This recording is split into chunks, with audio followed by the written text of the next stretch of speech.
किसान भाइयों, जब आप सरसों की खेती करते हैं तो जो बीज का चुनाव होता है उसे किस तरीके से करना चाहिए, यह हम आज इस वीडियो के माध्यम से आपको बताएंगे। किसान भाइयों, जब आप सरसों की खेती करने जाते हैं तो आपको 3 बातों का ध्यान रखना चाहिए। सबसे पहली बात, हमें यह देखना पड़ता है कि हम जो वैरायटी लगा रहे हैं उसकी अवधि कितनी है। कुछ किसान भाई अक्टूबर या नवंबर में बुवाई करते हैं, तो कई किसानों के खेत नवंबर के अंत में या दिसंबर तक खाली होते हैं। जो वैरायटी की अवधि होती है, फसल की अवधि होती है, वह बहुत महत्वपूर्ण होती है।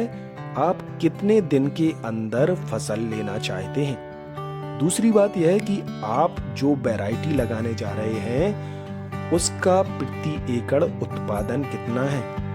तीसरी और सबसे महत्वपूर्ण बात कि जब उस वैरायटी का तेल निकाला जाता है तो उसका क्या परसेंटेज आता है, क्योंकि कई बार ऐसा देखा गया है कि हम सस्ती वैरायटी के चक्कर में, घरेलू बीज के चक्कर में ऐसी वैरायटी लगा लेते हैं जिससे हमें फसल का उत्पादन और तेल का परसेंटेज काफी कम देखने को मिलता है, जिससे हमें बाद में पछताना पड़ता है।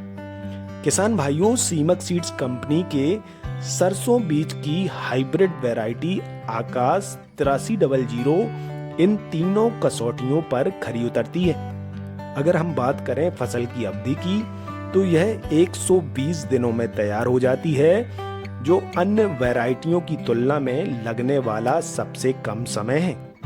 उत्पादन के मामले में आकाश 8300 वैरायटी की रिकॉर्ड तोड़ पैदावार देखने को मिलती है। इसका 13 से 15 कुंतल प्रति एकड़ का उत्पादन देखा गया है। अगर हम बात करें तेल परसेंटेज की, तो आकाश 8300 को तेल का पेट्रोल पंप के नाम से भी जाना जाता है, जिसका तेल प्रतिशत 43% तक देखने को मिलता है, जो अन्य वैरायटियों की तुलना में सबसे ज्यादा है।